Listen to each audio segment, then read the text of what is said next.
Hello dear student, स्वागत है आप सभी का एक्सपी क्लासेस में। मेरा नाम है मुकुंद। कक्षा 12 गणित के अंतर्गत आज इस वीडियो लेक्चर में हम लोग अध्याय 7 समाकलन इंटीग्रेशन को स्टार्ट करने वाले हैं। और इस वीडियो लेक्चर के अंतर्गत जो आपकी प्रश्नावली एनसीईआरटी बुक के अंतर्गत जो आपकी प्रश्नावली 7.1 है, इसको कंप्लीट सॉल्व करने वाले हैं। अच्छी तरीके से निचोड़ के फिनिश कर देंगे, मजा आ जाएगा। एक्सरसाइज 7.1 के अंतर्गत हम लोग पूरा कॉन्सेप्ट देखने वाले हैं, एक एक चीज समझेंगे, एक एक एग्जाम्पल देखने वाले हैं और कुल एक्सरसाइज में जितने भी सवाल हैं उनको हम लोग लगाने वाले हैं। तो यहाँ पर एग्जाम्पल में आपके पास 4 सवाल ये दिए हैं और 22 सवाल एक्सरसाइज के अंतर्गत दिए हैं। तो इस हिसाब से 4 और 22 करके हमारे पास टोटल 26 क्वेश्चन हो जाते हैं। तो जिसमें हम लोग इस वीडियो लेक्चर में ये 26 क्वेश्चन लगाएंगे, कॉन्सेप्ट क्लियर होगा, एग्जाम्पल होगा और एक्सरसाइज होगी कंप्लीट एक ही वीडियो लेक्चर के अंतर्गत। एक्सरसाइज 7.1 वन शॉट रहेगा, सब कुछ कंप्लीट करने वाले हैं इसी वीडियो लेक्चर के अंतर्गत। इसके अलावा मैं आपको बता दूं कि ट्रिग्नोमेट्री, डिफरेंशिएशन और इंटीग्रेशन तीनों पर ही आधारित हम लोगों ने जो सूत्र वाले वीडियो हैं वो डाल रखे हैं यूट्यूब पर, तो अपलोडेड है वीडियो, उसको जरूर देख लीजिएगा। समाकलन का सूत्रों का एक वीडियो अपलोडेड है, उसको देख लीजिएगा। आपको YouTube पर सर्च कर लेना है इंटीग्रेशन फॉर्मूला एक्सपी क्लासेस करके करिएगा तो आपको वो वीडियो मिल जाएगा, ठीक है ना। इंटीग्रेशन फॉर्मूला एक्सपी क्लासेस करके करेंगे तो आपको वो वीडियो मिल जाएगा। तो चलिए ज़्यादा देर न लगाते हुए आपको अभी से वीडियो को कर लेना है लाइक, और चैनल को अगर आपने अभी तक सब्सक्राइब नहीं किया तो चैनल को कर लीजिए फटाफट सब्सक्राइब, बेल नोटिफिकेशन को कर दीजिए हिट, ताकि जो भी नया आपको वीडियो मिले उसका अपडेट आपको, उसका नोटिफिकेशन मिलता रहे और आपको कोई भी क्लास मिस ना हो। तो ज़्यादा देर न लगाते हुए हम लोग स्टार्ट करेंगे प्रश्नावली 7.1 से। समाकलन की स्टार्ट करते हैं, इंटीग्रल्स, ठीक है। समाकलन की शुरुआत कर लेते हैं और इसके अंतर्गत देखिए पहली बात तो ये है कि जितने भी फॉर्मूले होते हैं समाकलन के अंतर्गत आने वाले, उन सब के लिए मैंने एक सेपरेट वीडियो बना रखा है, ठीक है। तो उस वीडियो को आप दे सकते हैं। समाकलन के लिए, अवकलन के लिए, त्रिकोणमिति के लिए, इनके लिए मैंने आपको एक एक वीडियो दे रखा है। आपको कुछ नहीं करना, आपको यूट्यूब पर सर्च कर लेना है integration formula XP classes, differentiation formula XP classes and trigonometric formula XP classes. जो भी आप फॉर्मूला ढूंढ रहे हैं उसके आगे एक्सपी क्लासेस लगा दीजिएगा। वह वीडियो आपको जो एक्सपी क्लासेस ने दिया है वो मिल जाएगा, उसमें आपको सारे फॉर्मूले दिए हुए हैं, तो आपको कहीं भटकने की जरूरत नहीं पड़ेगी, ठीक है। तो ये चीज आप कर लीजिएगा। यहाँ पर आपको समाकलन, अवकलन और ट्रिग्नोमेट्रिक, त्रिकोणमिति के सारे फॉर्मूले मिल जाएंगे। 3 वीडियो मैंने अलग अलग बना रखे हैं, ठीक है। अब समाकलन की बात करते हैं तो समाकलन के अंतर्गत हम निम्न समस्याओं को ज्ञात करते हैं, ठीक है। समस्याएं तो कही हैं, लेकिन अभी आप हाल फिलहाल के लिए 2 समस्याएं देख रहे हैं। पहली क्या कि यदि एक फलन का अवकलज ज्ञात हो तो हम उस फलन को ज्ञात करते हैं, ठीक है। मतलब अगर आपने एक फलन था, उसका आपने अवकलन कर लिया तो आपको अवकलन आपको दिया हुआ है, किसी फलन का अवकलन दिया हुआ है। अब आपको उस फंक्शन को, उस फलन को ज्ञात करने के लिए कह रहा है तो हम समाकलन का इस्तेमाल करते हैं। फिर निश्चित प्रतिबंधों के अंतर्गत फलन के आलेख से घिरे क्षेत्र का क्षेत्रफल ज्ञात करना। तो ये आप चैप्टर नंबर 8 में सीखेंगे, आने वाले जो चैप्टर नंबर 8 है उसमें सीखेंगे समाकलनों के अनुप्रयोग, एप्लीकेशन ऑफ इंटीग्रेशन के अंतर्गत आप ये चीज सीखते हैं, ठीक है। निश्चित प्रतिबंधों के अंतर्गत फलन के आलेख से घिरे क्षेत्र का क्षेत्रफल ज्ञात करना। तो ये चैप्टर नंबर 8 की बात हो गई। तो यहाँ से आपकी समाकलन की 2 गुण या 2 समस्याएं को ज्ञात करने की बात हो गई कि इस तरीके से ज्ञात करते हैं। उपयुक्त दोनों समस्याएं समाकलन के 2 रूपों को बताती हैं। तो समस्या जो ये समस्याएं, इसके अंदर आधार पे हम कहते हैं कि जो समाकलन है वह आपका 2 रूप का होता है। उसके 2 प्रकार होते हैं, एक तो होता है आपका अनिश्चित समाकलन और एक होता है निश्चित समाकलन। Definite integral and indefinite integral and definite integral, ठीक है। अनिश्चित समाकलन, इनडेफिनेट इंटीग्रल एंड निश्चित समाकलन, डेफिनेट इंटीग्रल। तो समाकलन के ये 2 टाइप होते हैं, 2 रूप होते हैं, ठीक है। आगे बढ़ते हैं। तो समाकलन को अवकलन के व्युत्क्रम प्रक्रम के रूप में, यानी integration as the inverse process of differentiation, ठीक है। तो ये और कुछ नहीं है, यहाँ पर मैंने इंटीग्रेशन की आपकी परिभाषा ली है, ठीक है। तो डेफिनेशन ऑफ इंटीग्रेशन, ठीक है। तो किसी फलन का अवकलन ज्ञात करने के स्थान पर, किसी फलन का अवकलन ज्ञात करने के स्थान पर फलन का अवकलज दिया हुआ है, आपके पास फलन का अवकलज है और वास्तविक फलन ज्ञात करने को समाकलन अथवा प्रति अवकलज कहते हैं, ठीक है। तो अगर हम कोई वास्तविक फलन जो पहले से वास्तविक फलन होगा उसको ज्ञात कर रहे हैं, तो यह चीज आपकी समाकलन कहलाती है।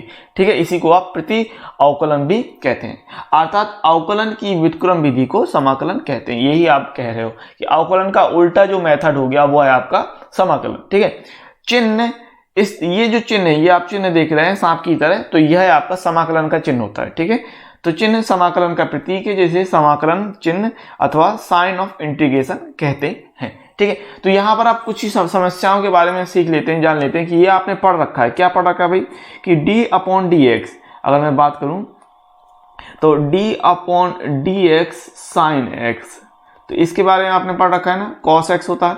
ठीक है, और d/dx x की पावर 3, तो ये आपने पढ़ रखा है, ये होता है भाई 3x²। ठीक है, एंड d/dx e की पावर x, तो ये होता है e की पावर x।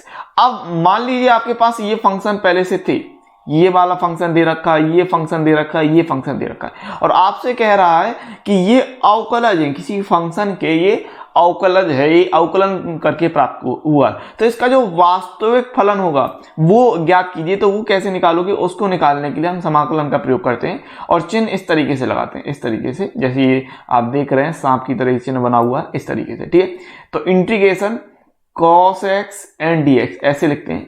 ठीक है, cos x dx, तो यहां से आपको मिल जाता है जो आपका मूल वास्तविक फलन होता है वो। ठीक है, तो इस तरीके से मिल जाता है sin x। ठीक है, अगर हम 3x² का करेंगे, 3x² dx, तो यहां से आपको मिल जाएगा x की पावर 3, एंड e की पावर x का करेंगे, e की पावर x इंटू dx, तो ये आपको मिल जाएगा e की पावर x। ठीक है, अच्छा यहाँ पर एक ही समझने वाली है, वो चीज समझ लेते हैं। जैसे मान लीजिए अगर आप cos x, मान लीजिए अगर आप sin x का, ठीक है समझना मेरी बात, sin x प्लस 5 का अवकलन करते हैं, sin x प्लस 5 का अवकलन करते हैं, तो कितना मिलेगा आपको, cos x मिलेगा, क्योंकि 5 का अवकलन तो 0 हो जाएगा।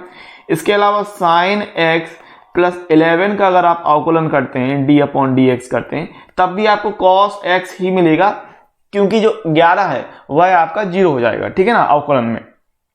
तो यहां से आपने क्या देखा कि sin x प्लस c, अगर कोई आप एक अचर पद लेते हैं जिसका आप अवकलन करेंगे तो उस अचर पद का मान तो 0 हो जाएगा, तो यहां से आपको मिलेगा cos x। तो यहां से आपने क्या सीखा कि बेसिकली अगर आप किसी अवकलन से जो आपको मिला है, या आपको अवकलन से मिला है cos x, अगर इसका आप समाकलन करते हैं यानी प्रति अवकलज करते हैं, उसी वास्तविक फंक्शन के अंतर्गत जाते हैं, तो बेसिकली यहां से आपका जो होता है cos x dx बराबर ये आपको मिलना चाहिए sin x प्लस c। ठीक है, sin x प्लस c, क्यों, क्योंकि यहां आप देख पा रहे हैं, यहां पर गौर कीजिए कि अगर आपने सिर्फ sin x का अवकलन किया तो भी cos x मिला, sin x प्लस 5 का अवकलन किया तो cos x मिला, sin x प्लस 11 का अवकलन किया तो cos x मिला, और sin x प्लस c का अवकलन किया तो भी cos x ही मिला। तो इसका मतलब क्या है कि निश्चित तौर पर यहां पर आप ये भी सोच सकते थे कि sin x प्लस क्या हो सकता है, 0, sin x प्लस 0 है। ठीक है, तो यहां पर आप क्या कह रहे हैं कि किसी भी संख्या का अगर आप समाकलन करते हैं, किसी भी संख्या का आप समाकलन करते हैं, तो निश्चित एक अचर पद c को लेते हैं। ठीक है, एक अचर पद c आपका आता है। तो यहां से आप क्या बता रहे हैं कि अनिश्चित समाकलन, ये आपका अनिश्चित समाकलन कहलाता है। ठीक है, तो अनिश्चित समाकलन का कोई भी आंसर अद्वितीय नहीं होता है। ठीक है, अनिश्चित समाकलन का आंसर या उत्तर अद्वितीय नहीं होता है, कोई भी यूनिक नहीं मिलता है, क्योंकि यहाँ c के स्थान पे आप कुछ भी रख सकते हैं, 5, 11, 6, 10 कुछ भी रख सकते हो। तो यहां से आप क्या कह रहे हो कि अनिश्चित समाकलन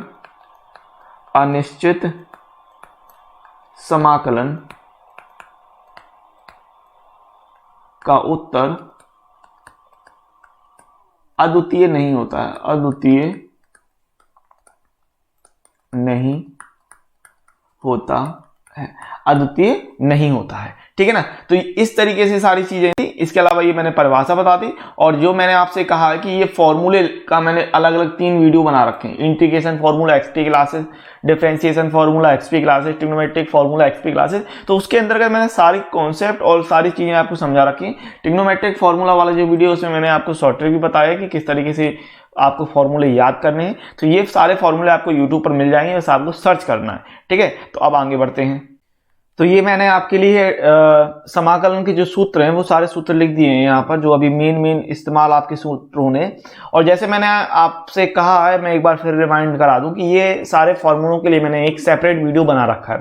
इंटीग्रेशन के लिए भी, यानी समाकलन के लिए, अवकलन के लिए, त्रिकोणमिति के लिए आपको क्या करना है, आपको यूट्यूब पर सर्च करना है इंटीग्रेशन फॉर्मूला एक्सपी क्लासेस, या फिर अवकलन के लिए आप डिफरेंशिएशन फॉर्मूला एक्सपी क्लासेस, और त्रिकोणमिति के लिए आप ट्रिग्नोमेट्रिक फॉर्मूला एक्सपी क्लासेस करके सर्च करेंगे तो आपको वो सेपरेट वीडियो अलग अलग मिल जाएंगे। उसमें मैंने हर एक फॉर्मूला कॉन्सेप्ट अच्छी तरीके से क्लियर कर रखा है। तो अभी कुछ फॉर्मूले हैं जिनके बारे में बात कर लेते हैं। ये इस साइड मैंने लिख लिए हैं डेरिवेटिव्स यानी अवकलन, ठीक है, और इस साइड है आपका समाकलन और प्रति अवकलन, ठीक है। समाकलन और कुछ नहीं होता है, अवकलन की व्युत्क्रम विधि है या उल्टी विधि है, ठीक है। इंटीग्रल्स या एंटी डेरिवेटिव्स, ठीक है। तो इसमें देख लेते हैं। तो अगर आपको याद होगा कि x की पावर n का अवकलन क्या होता था, x की पावर n का अवकलन क्या होता था, x की पावर n का जो अपन अवकलन करते थे उसमें घात आगे ले लेते थे और घात में एक की कमी कर देते थे। तो ये वाला फॉर्मूला भी यहीं पर यही काम कर रहा है। देखिए घात आगे ले लेंगे, ठीक है, n+1 आगे आ जाएगी और घात में एक की कमी करेंगे तो n+1 में एक कम करोगे तो n x की पावर n हो जाएगा और नीचे है n+1। तो ये n+1 से n+1 कटेगा तो कितना मिल जाएगा, x की पावर n मिल जाएगा। तो बेसिकली ये कितना है कि x की पावर n अपॉन n+1 का अगर आप अवकलन करते हैं तो x की पावर n मिलता है। इसका मतलब कि x की पावर n का अगर समाकलन करेंगे, x की पावर n के लिए अगर समाकलन करते हैं तो ये हो जाता है x की पावर n+1 अपॉन n+1। इसको ऐसे याद करना है कि किसी की घात है यानी x की पावर n की, बेसिकली किसी की घात नहीं, सिर्फ x की पावर n की घात चलेगी, इस बात को ध्यान रखना, ठीक है। अवकलन में क्या होता है कि किसी की भी घात होती है तो पहले आप उस घात को हल करते थे, लेकिन यहाँ ऐसा नहीं रहेगा। यहाँ पर सिर्फ आपको स्पेसिफिकली x की पावर n को देख के चलना है। तो अगर x की पावर n है तो क्या होता है कि घात में एक जोड़ देते हैं और जो घात होती है उसी को हर में लिख लेते हैं। घात में आपने एक जोड़ दिया और जो घात आई n+1 उसी को हर में लिख लिया, ठीक है। और जैसे मैंने आपसे कहा कि समाकलन करने पर आप एक अचर पद, स्वेच्छ अचर पद c लेके ही चलेंगे। अब आप c की जगह a b c d Ram Shyam भी लिख सकते हैं, लेकिन किताबों में c लेके चलते हैं तो c ही लेके चलना है, ठीक है। जहां पर n का मान नॉट इक्वल टू 1 है, आप n का मान -1 नहीं रख रहे हैं, क्योंकि -1 रखने पर आप देख पा रहे हैं कि हर में 0 हो रहा है और जो कि होना नहीं चाहिए, ठीक है। तो n का मान n नॉट इक्वल टू -1 को बता रहा है। इसी प्रकार अगर हमने d/dx x यानी x का अवकलन किया तो 1 मिलेगा और 1 का समाकलन करने पर हमें x+c हो जाएगा, ठीक है। तो इस तरफ मैंने अवकलन कर रखे हैं और इस तरफ समाकलन कर रखे हैं, तो मैं समाकलन वाले सारे फॉर्मूले आपको बताते चलता हूं। तो cos x का समाकलन हो जाएगा sin x+c and sin x का समाकलन हो जाएगा माइनस का cos x+c। sec square x का समाकलन है tan x, ठीक है, एंड cosec स्क्वायर x का समाकलन माइनस का cot x। इसके बाद sec x into tan x का समाकलन sec x हो जाएगा, cosec x into cot x का समाकलन माइनस का cosec x हो जाएगा। 1/√1 - x² dx। अच्छा, ये आप फॉर्मूले अच्छे से याद रखिएगा क्योंकि ये आपके फॉर्मूले बहुत इस्तेमाल होते हैं, ठीक है। और इस तरीके के फॉर्मूले आगे बहुत ज्यादा आते भी हैं जिनको आपको याद रखना है अच्छे से। और याद करने का सबसे बेस्ट तरीका क्या है, अगर आप मेरे पुराने वीडियो देख रखे हैं तो मैंने आपको बता रखा है कि फॉर्मूले याद करने का सबसे अच्छा तरीका होता है प्रैक्टिस, ठीक है। क्योंकि जितने आप सवाल लगाओगे और जितनी बार आप सवाल लगाओगे उतनी बार अगर आप फॉर्मूला लिखते हो तो आपको अच्छी तरीके से फॉर्मूले याद हो जाते हैं। तो 1/√1 - x² होता है sin इनवर्स x, ठीक है, क्योंकि आपने पढ़ रखा है sin इनवर्स x का अवकलन होता है 1/√1 - x² and cos inverse x का जो अवकलन होता है माइनस का 1/√1 - x²। इसी प्रकार tan इनवर्स x का अवकलन 1/1 + x², cot इनवर्स x का अवकलन -1/1 + x², sec इनवर्स x का अवकलन 1/x√x² - 1 and cosec inverse x का अवकलन माइनस का 1/x√x² - 1 होता है। तो ये अवकलन याद रखिए तो समाकलन आपको अपने आप याद बनी रहेंगे, ठीक है। तो यहां देख लेते हैं -1/√1 - x² का समाकलन हो जाएगा cos इनवर्स x, 1/1 + x² का समाकलन tan इनवर्स x, -1/1 + x² का समाकलन cot inverse x, then 1 upon X under root of X square minus 1 का समाकलन सेकंड इनवर्स एक्स हो जाएगा, minus 1 upon X under root X square minus 1 का समाकलन cosec inverse X plus C, ये आप लेके चलते हैं। ठीक है, 3 फॉर्मूले और हैं, इनको देख लीजिए। e की पावर x का अवकलन e की पावर x, तो e की पावर x का समाकलन भी e की पावर x हो जाएगा। log x का अवकलन 1 अपॉन x होता है, तो 1 अपॉन x का अवकलन log x हो जाएगा। a की power x upon log a हो जाएगा a की पावर x, तो ये a की पावर x का समाकलन, बेसिकली a की पावर x का समाकलन क्या होगा, a की power x upon log a। ठीक है, तो ये फॉर्मूले थे जो मैंने आपको लिखवा दिए हैं, एक बार फिर से एक बार देख सकते हो जो मेन फॉर्मूले। इसके अलावा जो मैंने आपसे कह रखा कि फॉर्मूलों का वीडियो मैं आपको दे चुका हूं, सेपरेट वीडियो मैंने दिए हैं, तो ये आप सारे फॉर्मूले लिख लीजिएगा अच्छी तरीके से। इसके अलावा अगर आप बार बार फॉर्मूलों का इस्तेमाल करते हो क्वेश्चन को हल करने में, तो चीजें अपने आप से बनने लगती हैं, है ना। तो कुछ प्रॉपर्टीज देख लेते हैं, ये सब आपके अनिश्चित समाकलन की कुछ प्रॉपर्टीज है, अनिश्चित समाकलनों के कुछ गुणधर्म, some properties of indefinite integral. ठीक है, तो अगर आप समाकलन है, जैसे ये integration of F X D X कर रहे हैं, अगर किसी समाकलन का अवकलन कर दें, आप किसी समाकलन का अवकलन कर दें, तो आपको वह वास्तविक फलन मिल जाएगा।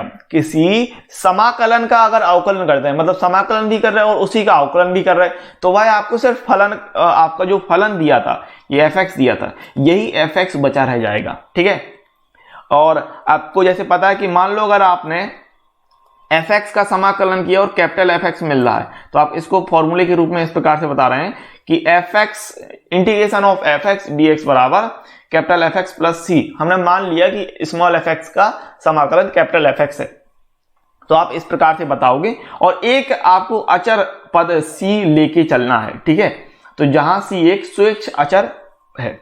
इसके अलावा अगर आप दो फलन का जोड़ या घटाना कर रहे हो और उनका समाकलन कर रहे हो, तो बेसिकली क्या हो जाएगा, वो दोनों प्लस और माइनस में अलग अलग समाकलन करके भी आप लिख सकते हो। तो समाकलन of F X plus minus G X D x.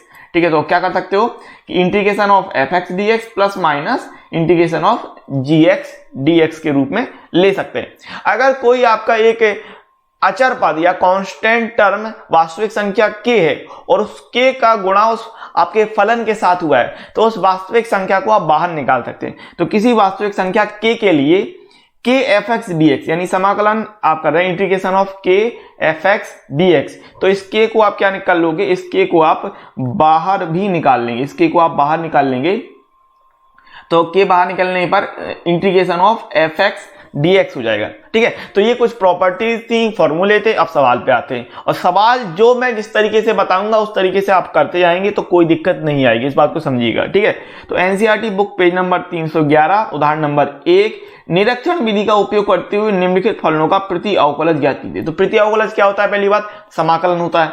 इस बात को ध्यान रखिएगा, कभी भी आपसे ये नहीं कहता है कि किस विधि का उपयोग कीजिए, क्योंकि समाकलन को लगाने की कई विधियां हो सकती हैं और कई विधि से समाकलन का आंसर आ सकता है। ठीक है, यहां पर ये निरीक्षण विधि है। निरीक्षण विधि का जो उपयोग है, निरीक्षण विधि कैसे करते हैं, निरीक्षण विधि का और कुछ नहीं, अजम्पशन मेथड है। निरीक्षण विधि क्या है, अजम्पशन मेथड। अब ये अजम्पशन मेथड में आपको मान के चलना पड़ता है कि ऐसा कुछ फलन होगा, फिर उसका आप अवकलन करके दिखाते हैं और फिर आप ज्ञात करते हैं कि समाकलन हो रहा है। ठीक है, तो निरीक्षण विधि में एंड में बता दूंगा आपको बेसिकली सवालों को किस तरीके से हल करना है बोर्ड पेपर में, उसको उस तरीके को मैं यहां पर डिस्कस करता हूं। ठीक है, सबसे पहली बात, और जो तरीका मैं अच्छी तरह से समझाऊंगा उसको आप बढ़िया तरीके से सीखते जाइएगा। ठीक है, निरीक्षण विधि मैं एंड में आपको बता दूंगा। निरीक्षण विधि पर आधारित ये आपके 3 सवाल दिए थे, तो तीनों सवालों को मैं एंड में, वीडियो के एंड में आपको निरीक्षण विधि बता दूंगा। एजम्पशन मेथड कहलाता है। या आप निरीक्षण विधि का मतलब यह है कि आप पहले से कुछ मान के चल रहे हो, ठीक है, और फिर उसको आप कर रहे हो, इस तरीके से दिखाते हो। ठीक है, तो पहला क्वेश्चन है आपका cos 2x। अब यहां पर मैं आपको 2 विधियां बता रहा हूं, एक तो हो गई प्रतिस्थापन विधि, प्रतिस्थापित करने के बाद, और एक आपकी विधि हो जाती है आप लेके, विधि क्या है, आप उसको डायरेक्ट लेके चलेंगे। ठीक है, प्रतिस्थापन विधि के अंतर्गत क्या है, आपने पहली बात फॉर्मूला क्या पढ़ रखा है, पहली बात ये समझो, आपने फॉर्मूला पढ़ रखा है cos x dx बराबर sin x प्लस सी, ये फॉर्मूला पढ़ रखा है। यहां गौर कीजिए, यहां x होता है, यहां पर कितना है 2x है, तो ये 2x के लिए फॉर्मूला नहीं है आपका फॉर्मूला जो है वो किसके लिए है, x के लिए फॉर्मूला है। ठीक है ना। किसके लिए फॉर्मूला है, x के लिए फॉर्मूला है। तो यहां पर जब 2x है तो 2x को आप मान के चले, ये कहलाती है प्रतिस्थापन विधि जो मैं लगा रहा हूं, ठीक है। तो यहां पर आपने माना 2x बराबर t। अब इसका आप अवकलन कर दो, तो अवकलन कैसे करेंगे कि 2 को बाहर रखेंगे, x का तो ले लेंगे भैया dx और t का हो जाएगा dt। समझ में आई बात। एक बार और समझ लेते हैं, अगर आपको नहीं समझ में आया है तो इसको कैसे करना है। देखो आपको पता, अगर हमने t के सापेक्ष अवकलन कर दिया या x के सापेक्ष अवकलन कर दो, किसी के भी सापेक्ष, यहां 2x बराबर t लेके चले, क्यों लेके चले, क्योंकि फॉर्मूला तो होता है आपका x के लिए, लेकिन यहां पर दिया है 2x, ठीक है, क्लियर है बात। तो अब आप यहां तो x के सापेक्ष कर दो या t के सापेक्ष कर दो, मैं दोनों तरीके से बता रहा हूं। x के सापेक्ष अगर आपने अवकलन किया d upon dx 2x, d upon dx and t, ठीक है, d upon dx and t। तो यहां से क्या मिलेगा आपको पता है, 2 बाहर आ जाएगा, इनटू में x का हो जाएगा 1 और ये हो जाएगा dt अपॉन dx। और इस dx का पक्षांतर कर लो तो 2dx बराबर मिलेगा dt। याद होगा मैंने शुरुआत में यही चीज लिखी थी। अगर आप t के सापेक्ष करते हो तो d अपॉन dt 2x बराबर d upon dt and t, ठीक है। तो यहां 2x का क्या होगा, ये तो 2 हो जाएगा और x का हो जाएगा भैया dx upon dt and t का हो जाएगा 1। इस t को अगर पक्षांतर कर लेंगे अपन तो ये निकल के आएगा 2dx बराबर dt। तो चाहे x के सापेक्ष करो चाहे t के सापेक्ष करो, आपको मिलेगी एक ही बात, है ना। लेकिन करना कैसे, ऐसे करना है, बिल्कुल नहीं, ऐसे नहीं करना है। आपको सोचना कैसे, भैया मैं बताता हूं आपको कैसे सोचना है। इस तरीके से सोचना है, ये तो हो गया लंबा मेथड, है ना। सोचना किस तरीके से, आपको तरीका क्या रहेगा। तो आपने अगर प्रतिस्थापन, ये विधि कौन सी इस्तेमाल कर रहे हैं, प्रतिस्थापन, ठीक है। क्यों प्रतिस्थापन, क्योंकि आप प्रतिस्थापित कर रहे हो, है ना। 2x की जगह कुछ लेके चल रहे हो, तो आप 2x के स्थान पे कुछ प्रतिस्थापन कर रहे हो, ठीक है। 2x के स्थान पे आप कुछ प्रतिस्थापन कर रहे हो, तो ये हो गई प्रतिस्थापन विधि। तो ये हो रहा भाई 2x का कर देंगे dx एंड t का कर देंगे dt, इस तरीके से लेके चलेंगे। अब कर दीजिए, तो यहां पर आप ले रहे हैं समाकलन cos 2x dx, इस प्रकार लिखेंगे। फिर आप समाकलन cos 2x की जगह क्या लिखना है आपको, 2x की जगह t लेना है, ठीक है, 2x की जगह t, तो t एंड यहां पर आप देखिए dx के स्थान पे क्या रखेंगे, dt अपॉन 2, क्या रखेंगे, dt अपॉन 2। तो cos t इंटू dx के स्थान पे dt अपॉन 2, ठीक है। तो इस 2 को बाहर निकाल लेंगे, समाकलन cos t इंटू dt। तो जैसे आपको पता है कि cos x का होता है sin x प्लस c, उसी प्रकार cos t का हो जाएगा sin t। तो 1/2 sin t प्लस c। अब t है तो t के स्थान पे आप क्या रख दोगे भाई, यहां देखो t बराबर माना था 2x, तो t के स्थान पे रख देंगे हम 2x। तो 1/2 sin 2x प्लस c। तो ये कहलाती है आपकी प्रतिस्थापन विधि cos 2x dx के लिए आंसर इतना आ गया, ठीक है। अब डायरेक्ट आपको कैसे सोचना है, इस बात को ध्यान रखो। देखो पहली बात ये ध्यान रखो कि सवालों को लगाने का तरीका होता है। अगर मैं डायरेक्ट कर देता, तो अगर मान लो ये 1 नंबर का सवाल आता है आपको बोर्ड एग्जाम में, 1 नंबर या 2 नंबर, 1 नंबर का ही आएगा। अगर 1 नंबर का सवाल आता है तो आप इस तरीके से लगाओगे, क्योंकि ये डायरेक्ट है। लेकिन अगर क्योंकि आगे जाके आपको सवालों को इकट्ठे करना, एक साथ करना, तो उस स्थिति में आपको सोचना क्या है, मैं वो तरीका बता देता हूं। देखना, cos 2x dx, हमेशा याद रखिएगा कि अवकलन के साथ, अगर जैसे अवकलन है तो अगर अवकलन कर रहे होते हैं, कोई एक्स्ट्रा पार्ट होता है वो इनटू में जाता था। समाकलन में अगर कोई एक्स्ट्रा पार्ट होगा वो कहां जाएगा, बटे में जाएगा। ध्यान दे लेते हैं। जैसे मान लीजिए अगर लिखा है sin 2x, इसका अगर आप अवकलन करते हैं sin 2x dx, इसका अवकलन करते हैं तो क्या होता है, ये 2 जो होता है ना x के साथ, ये इनटू में आ जाएगा 2 sin 2x। लेकिन वहीं पर अगर आप इसका समाकलन कर रहे होते हैं sin 2x dx, तो उस स्थिति में पहली बात तो साइन का होता है माइनस कॉस, तो ये होता है माइनस कॉस 2x। लेकिन यहां पर x के साथ जो भी गुणे में होगा उसको बटे में ले लेंगे इस तरीके से, और प्लस c ले लेंगे, ठीक है। क्या करते हैं, अवकलन में इनटू में जाता था, समाकलन में वही चीज बटे में जाएगी, याद रहेगा, ठीक है ना। तो इस तरीके से सोचना है। तो यहां पर वही मैं बात कर रहा हूं कि cos 2x का क्या हो जाएगा, cos 2x का अगर मैं बात करूं तो cos का होता है साइन, पहली बात तो ये हो जाएगा भैया sin 2x। और क्या मैंने बोला है कि अगर x के साथ कुछ भी गुणे में है, x के साथ कुछ भी गुणे में है, उसको कहां ले आओगे, बटे में। तो 2 गुणे में था तो बटे 2 आ गया और प्लस c। तो इस तरीके से सोचना है आपको, ठीक है। लेकिन कब सोचना है, अगर ये 1 नंबर का बोर्ड में सवाल आता है तब तो आप ये पूरा मेथड लगाइए, ठीक है, तब आप पूरा ये इस तरीके से करके दिखाइए। लेकिन आगे जाके सवाल बड़े होंगे तो आप फिर हर एक फलन के लिए आप इस तरीके से नहीं दिखाओगे, क्योंकि वो कई पार्ट में होगा सवाल, तो उसके लिए आपको डायरेक्ट फिर सोचना पड़ेगा, ठीक है ना। उसी पर आधारित मैं आगे आपको इसका पहले का दूसरा सवाल देखें, पहले का दूसरा, ठीक है। पहले का आपका दूसरा सवाल क्या कह रहा भैया, ये आपको दिया है 3x² प्लस 4x³, ठीक है। तो समाकलन करते हैं 3x² plus 4x³ and dx। तो क्या आपको बताया था मैंने कि आपको इसको अलग अलग कर लेना है, प्लस और माइनस में होगा तो अलग अलग कर लेंगे। तो integration 3x² into dx plus integration of 4x³ into dx। अब जो आपके साथ कांस्टेंट टर्म होगा, आपके साथ एक वास्तविक संख्या है गुणे में, उसको बाहर निकाल सकते हैं। तो ये 3 बाहर निकल आएगा, समाक x² integration of x² dx plus 4 बाहर निकल आएगा integration of x³ into dx। अच्छा, फॉर्मूला क्या होता है भैया, फॉर्मूला याद रखिए, मैंने आपसे कहा कि 50 बार फॉर्मूला लिखेंगे, फॉर्मूला याद हो जाएगा। x की पावर n के लिए फॉर्मूला होता है आपका x की power n plus 1 upon n plus 1, ठीक है ना। फॉर्मूला ये होता है, यानी कि घात में एक जोड़ देते हैं और जो घात आएगी वही घात को हर में लिख लेना है। यानी कि ये कितना बनेगा, 3 इंटू एक्स स्क्वायर में एक जोड़ देंगे और जो घात ऊपर बन रही वो नीचे ले लेंगे, प्लस 4 इंटू यहाँ पर x की घात 3 प्लस 1 कर लिया, अपॉन में 3 प्लस 1 और एक अचर पद c ले लेंगे। तो यहां से कितना निकल के आएगा, 3 into x square upon 3 plus 4 into X की पावर 4 अपॉन 4 प्लस c। तो ये 3 से 3 कट जाएगा, तो ये मिल गया एक्स स्क्वायर, ये 3 से यहाँ पर एक्स स्क्वायर नहीं होगा, यहाँ एक्स की घात 3 लेना भाई, ठीक है, 2 और 1 मिलके 3 हो जाएगा। तो ये हो गया एक्स की घात 3, एक्स की घात 3 प्लस एक्स की पावर 4 प्लस c। तो ये हो जाएगा आंसर, सिंपल है, ठीक है। अब पहले का तीसरा देख लीजिए, पहले का क्वेश्चन नंबर 3 आपको क्या कह रहा है कि 1 अपॉन एक्स और x नॉट इक्वल टू 0। तो ये तो चीज सीधी सीधी थी, आपको फॉर्मूले में भी याद होगा, फॉर्मूले में लिखवा दिया था कि integration of 1 upon x dx होता है log x प्लस c, ठीक है। तो ये हो जाएगा आंसर, सिंपल, और उसमें कुछ करने के लिए है भी नहीं आपका। हाँ, रही बात निरीक्षण विधि की, तो इस वीडियो ये आपकी एक्सरसाइज एग्जाम्पल में कदम करा दूं, इसके बाद जो एग्जाम एंड में होगा तो एंड में मैं आपको निरीक्षण विधि भी बता दूंगा। आपको सवाल निरीक्षण विधि से आएंगे नहीं, लेकिन अगर आ जाते हैं तो मैं समझा देता हूं एंड में, ठीक है ना।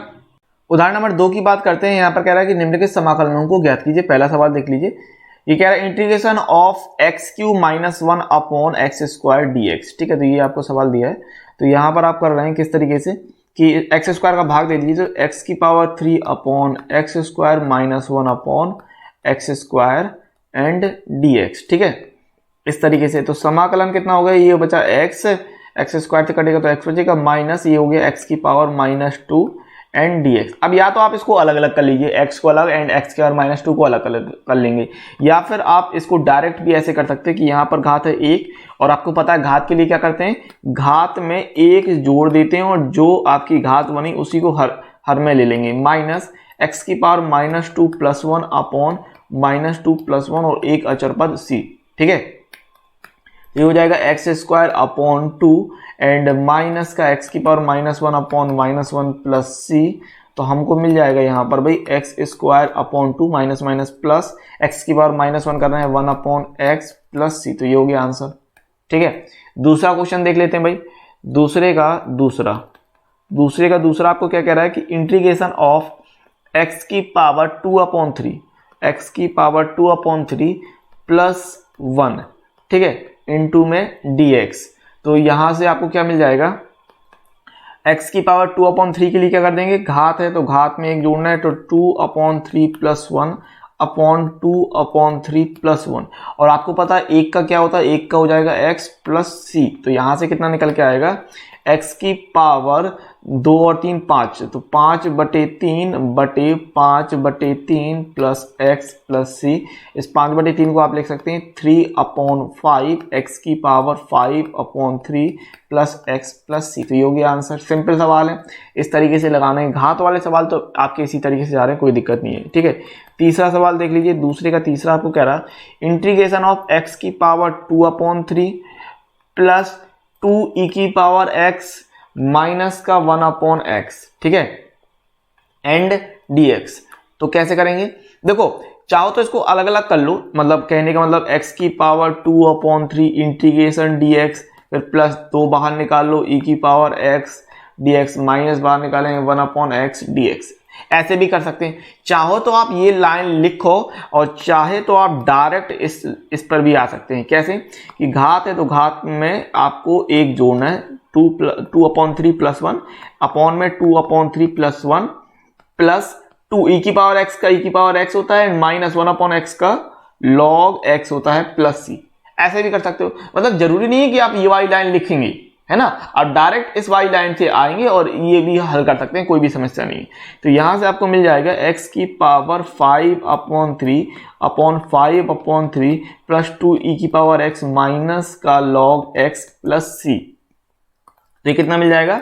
3/5 x की पावर 5/3 प्लस 2 e की पावर x माइनस का log x प्लस c। तो ये हो गया भैया आंसर। क्लियर है बात? तो ये आपका दूसरे का तीसरा भी लग गया। अच्छा, क्वेश्चन नंबर दूसरे के तीसरे में आपका जो क्वेश्चन दिया है वो अलग दिया है और जो एनसीईआरटी में आपको जो सॉल्यूशन दे रहा है वो अलग दे रहा है। मतलब क्या है कि क्वेश्चन आपका या तो क्वेश्चन में आपका मिस्टेक है या फिर आपके जो सॉल्यूशन दे रखा है उदाहरण नंबर दूसरे के तीसरे में उसमें मिस्टेक है। तो बेसिकली हम ये लेके चलते हैं कि क्वेश्चन में अगर मिस्टेक है, क्योंकि x की पावर 2/3 आपका यहां पर भी है, देखिए x की पावर 2/3 यहां पर भी दे दिया और x की पावर 2/3 यहां पर भी दे दिया, है ना। और यहीं पर आपको सॉल्यूशन में वो कह रहा है कि 2/3 ना होके 3/2 है। तो अगर 3/2 है तो भी कोई दिक्कत नहीं, हम 3/2 के लिए हल कर सकते हैं, है ना। तो यहां पर आप बेसिकली क्या कर रहे हैं, 3/2 ले रहे हैं। तो यहां अगर आपने 3/2 लिया तो बस बाकी सबको चेंज कर लेते हैं, 3/2 2/3 की जगह 3/2 कर लेंगे, कोई दिक्कत नहीं, तो भी निकल आएगा, है ना। तो अगर 3/2 आपने किया यहां पर तो कितना हो रहा है, घात है 3/2 एंड यहां पर आ जाएगा 3/2, यहां पर भी 3/2 ले लेंगे। तो ये 3/2 के हिसाब से कितना आ जाएगा, 5/2, 5/2 एंड 5/2। तो ये 5/2 के हिसाब से होगा 2/5। तो ऐसे भी हो जाएगा, कोई दिक्कत नहीं है भाई, कोई समस्या ही नहीं, कोई लफड़ा ही नहीं है। अब वो बात अलग है कि किताब में उन्होंने अलग क्वेश्चन अलग कर दिया और सॉल्यूशन में उन्होंने अलग सिस्टम से कर दिया, तो वो किताब वालों की दिक्कत है, ठीक है ना। उदाहरण नंबर 3 की बात कर लेते हैं। कह रहा है निम्नलिखित समाकलनों को ज्ञात कीजिए। तो पहला क्वेश्चन दे दिया sin x plus cos x। अब करने तो आप इसको ऐसे भी बढ़ा सकते हो कि पहले भाई sin x को अलग निकाल लो प्लस cos x को अलग निकाल लो, है ना। और sin x का होता है माइनस का cos x का होता है भाई समाकलन sin x प्लस c, ठीक है। तो और चाहो तो आप डायरेक्ट भी कर सकते हो कि भाई sin x का होता है माइनस cos x का होता है sin x प्लस c। तो ये हो गया आंसर। तो क्वेश्चन में तो कोई ज्यादा दिक्कत है नहीं है, ठीक है। फॉर्मूले आप याद रखिएगा, आपसे चीजें अच्छे से बनती जाएंगी, ठीक है। दूसरा क्वेश्चन क्या कह रहा है कि integration of cosec x and cosec x plus का cot x इंटू का dx, ठीक है। अब यहां पर क्या करेंगे, cosec x का पहले तो अंदर गुणा कर लो, तो cosec स्क्वायर x हो जाएगा प्लस cosec x इंटू का cot x। तो अब डायरेक्ट फॉर्मूले ही है आपकी, cosec x कितना होता है, माइनस का cot x होता है, और cosec x into cot x कितना होता है, माइनस का cosec x होता है। तो ये फॉर्मूले याद रहेंगे आपको। Integration of cosec square x dx ये होता है माइनस का cot x, ठीक है। और integration of cosec x into का cot x dx ये होता है माइनस का cosec x। फॉर्मूले याद रखिएगा। तो अब ये फॉर्मूले सीधे रख देंगे तो ये हो जाएगा माइनस का cot x माइनस का cosec x और एक अचर पद c, तो प्लस c। ये हो गया आंसर, ठीक है। देन तीसरे का तीसरा सवाल देखें, अगर तीसरे का तीसरा, तो ये कह रहा है आपको integration of 1 minus sine x upon में cos स्क्वायर x, ठीक है। तो कुछ नहीं करना है, कॉस स्क्वायर एक्स का आपको दोनों में भाग दे देना है, कॉस स्क्वायर एक्स का भाग दे देंगे। तो integration of 1 upon cos square X minus का sine X upon cos square X and D X. तो 1 अपॉन कॉस स्क्वायर एक्स ये हो जाएगा भाई सेक स्क्वायर एक्स माइनस, अच्छा साइन, इसको आप क्या लिख रहे हैं बेसिकली अगर मैं बात करूं तो ये तो आपका हो गया 1 upon cos square X minus, इसको आप लिख सकते हैं इस तरीके से कि sign X upon cos x into sine x, cos x into cos x, cos square x है ना, तो cos x into cos x, ठीक है। और ये डी एक्स, अब यहां पर ये सिस्टम जो आपका देख रहे हो साइन एक्स अपॉन में ये, तो ये एक sign X upon cos x को आप एक को बना लो टेन एक्स और एक कॉस एक्स ऊपर जाएगा तो हो जाएगा सेक एक्स। तो ये आप क्या ले रहे हैं sec X into tan X और इंटीग्रेशन, ठीक है, और डी एक्स। अब ये भी आपके फॉर्मूले ही हैं डायरेक्ट, सेक स्क्वायर एक्स होता है आपका tan X, sec square X होता है भाई टेन एक्स, ठीक है। यहाँ डी एक्स लगाना है, इंटीग्रेशन करने के लिए यहाँ पर डी एक्स लिखना पड़ेगा आपको। तो ये कितना होता है भाई 10x होता है, और integration of sec x into 10x, तो ये होता है sec x, ठीक है। तो ये होता है sec x। अब बस ये फॉर्मूले ही हैं, सीधे सीधे फॉर्मूले रख देंगे। sec स्क्वायर x होता है 10x, भाई हो गया 10x minus sec x into 10x होता है sec x, तो ये हो गया sec x प्लस c, तो ये हो गया आंसर। सिंपल है, ठीक है। तो तीसरे का तीसरा उदाहरण नंबर 4 की बात करते हैं। एफ एक्स बराबर 4x³ माइनस 6 द्वारा परिभाषित फलन f का प्रति अवकलज f ज्ञात कीजिए जहां f0 बराबर 3 है, ठीक है। यानी यहां सवाल देखिए, ये कह रहा कि f का प्रति अवकलज कैपिटल F है, यानी f का अगर समाकलन करते हैं तो कैपिटल F मिल रहा है आपको, ये कह रहा है, ठीक है। फंक्शन इतना कह रहा है। अब ये समझने की कोशिश कीजिए, f का प्रति अवकलज कैपिटल F है, यानी कि आप f का अगर समाकलन करें, fx का अगर समाकलन करें तो कितना मिलेगा कैपिटल fx मिलेगा, ठीक है। तो यहीं पर ये कह रहा है, तो भाई यहां से आप क्या कह सकते हैं, कैपिटल fx बराबर इंटीग्रेशन ऑफ fx dx। अच्छा fx की वैल्यू आपको दे रखी है 4x³ माइनस का 6 एंड dx, तो प्रति अवकलज का मतलब समाकलन होता है, ध्यान रखिएगा, ठीक है। तो यहां से कितना मिलेगा 4 इंटू एक्स की पावर 3 का क्या होगा, घात में एक जोड़ते हैं अपॉन जो घात है उसको हर में लिखते हैं माइनस 6 है। तो बेसिकली यहां पर इसको अगर मैं और भी एक्सप्लेन करके लिखूं, इसको अगर मैं और भी एक्सप्लेन करके लिखता हूं तो इसको पैसे लिख रहा है कि 4 को बाहर लिया x की पावर 3 इंटू डी एक्स। अच्छा 6 के साथ 1 का गुणा कर सकते हैं, तो माइनस का 6 बाहर लिया 1 इंटू डी एक्स, है ना भाई 6 है, तो 6 के साथ और कुछ नहीं है, 6 के साथ 1 का गुणा है, तो 6 को बाहर ले लिया 1 ले लिया। अब इसको आप ऐसे लिख लीजिए 4 इंटू एक्स की पावर 3 प्लस 1 अपॉन में 3 प्लस 1 माइनस का 6x प्लस c, ठीक है। तो ये कितना हो रहा भाई 4 इंटू एक्स की पावर 4 अपॉन 4 माइनस का 6x प्लस c। तो यहां से कैपिटल fx निकल आया भाई, कैपिटल fx हो गया x की पावर 4 माइनस का 6x प्लस c। चूंकि f0 बराबर 3 है तो x का मान 0 रखेंगे, तो f0 बराबर, यहां पर f0 बराबर रखा, f0 बराबर कितना दिया 3 दिया, और fx का मान इतना, तो यहां पर ले लेंगे तो 0 की power 4 minus 6 into 0 plus c बराबर 3। तो ये आपका 0 माइनस 0 प्लस c बराबर 3, तो ये c बराबर 3। अब c की वैल्यू रख देंगे उठा के, तो यहाँ पर ले लो समीकरण नंबर 1, तो समीकरण 1 से fx कितना निकल रहा है, fx है x की पावर 4 माइनस का 6x और c का मान रख देना उठा के 3, तो fx ज्ञात करना था, तो ये हो जाएगा आंसर इस तरीके से, ठीक है।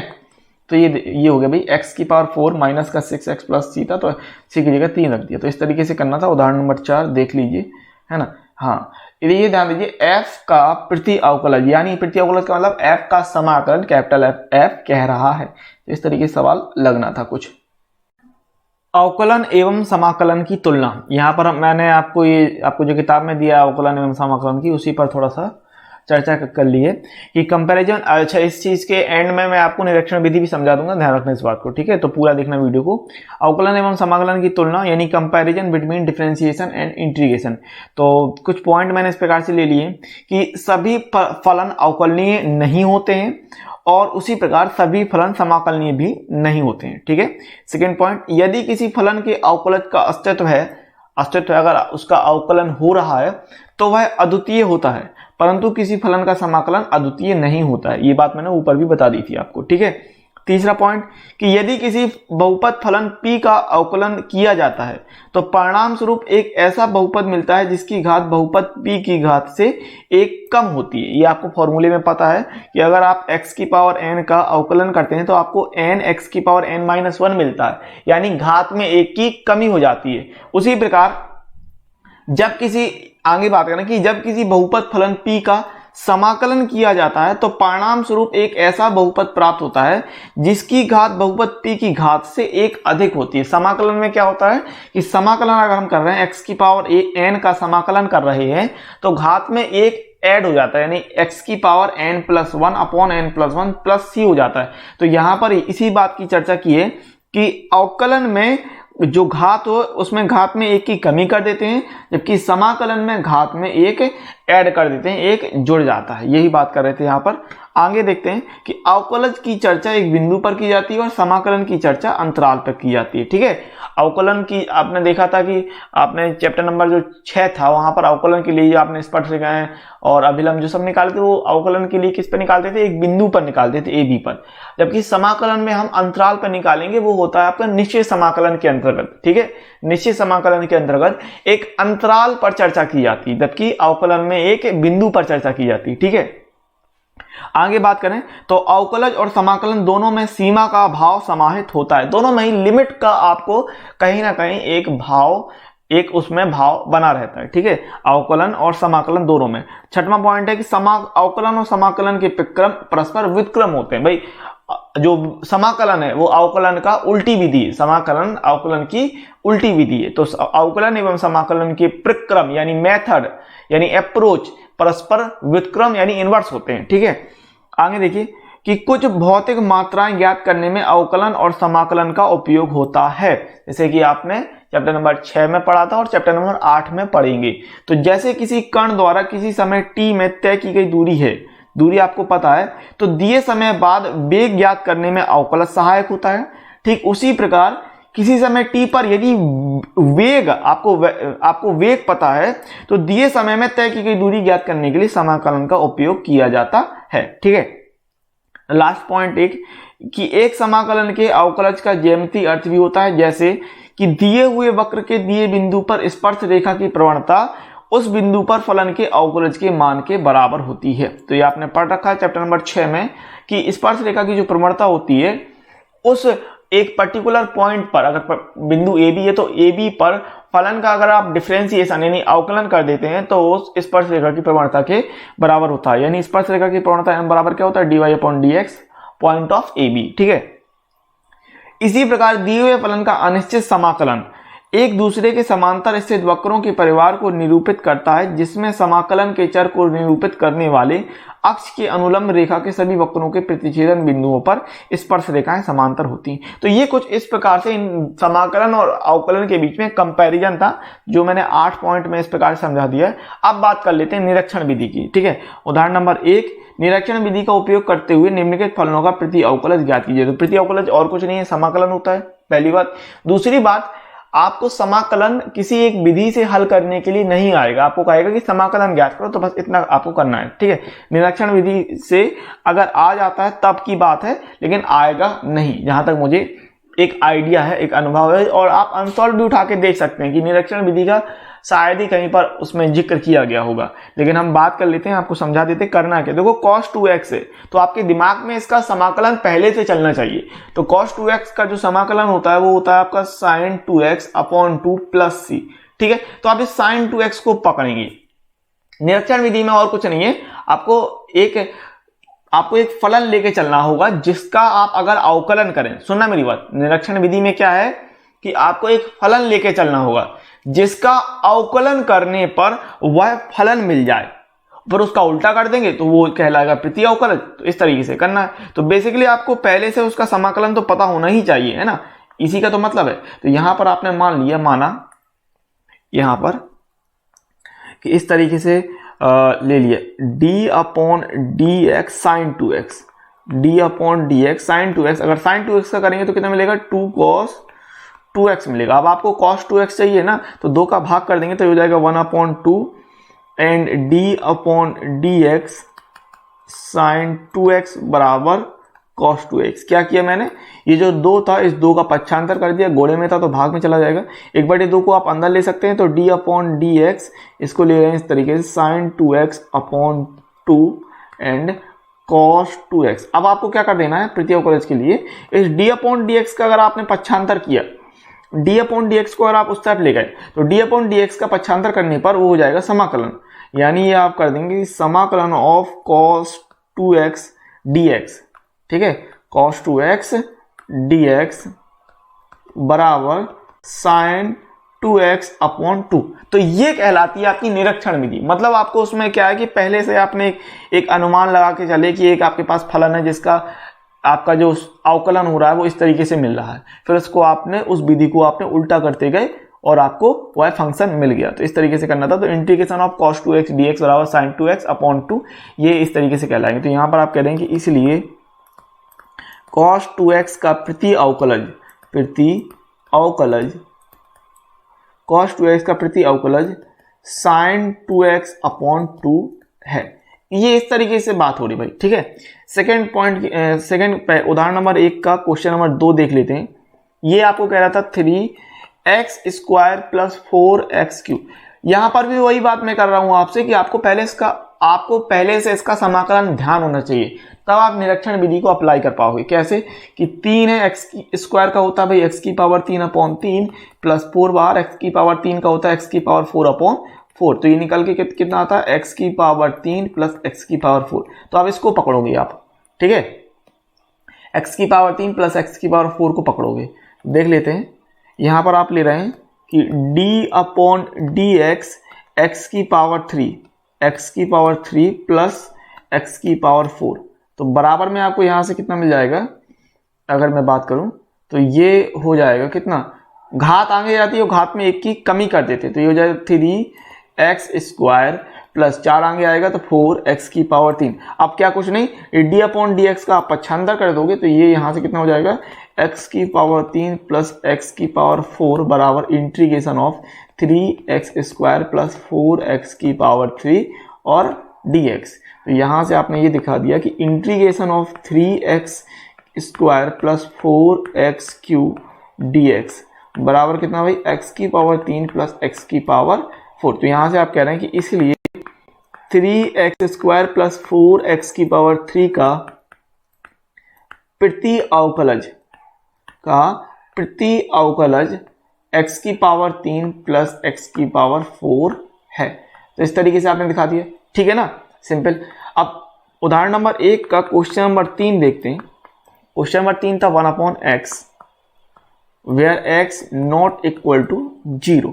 तो यहां पर भी वही चीज कर रहे हैं कि अगर आपको पता रखा आपको कि d upon D x log x होता है 1/x और d upon D x log minus x, d upon D x log minus x कितना होता है, ये d upon D x log minus x होता है, माइनस का माइनस ये हो जाएगा 1/माइनस का x और इंटू में माइनस 1 आएगा, ठीक है ना, क्योंकि log x का होता है 1/x तो log माइनस एक्स का हो जाएगा 1/माइनस एक्स एंड माइनस एक्स का फिर से करोगे तो माइनस 1 हो जाता है। ये आपको बात क्लियर होनी चाहिए, ठीक है। जैसे कि d upon D x log minus x है तो log x का 1/x होता है ना, तो 1/माइनस एक्स हो जाएगा and d upon D x minus x का अगर आप फिर से करेंगे तो 1/माइनस एक्स और यहाँ से मिलेगा -1 और माइनस माइनस कट के हो जाएगा आपका 1/x,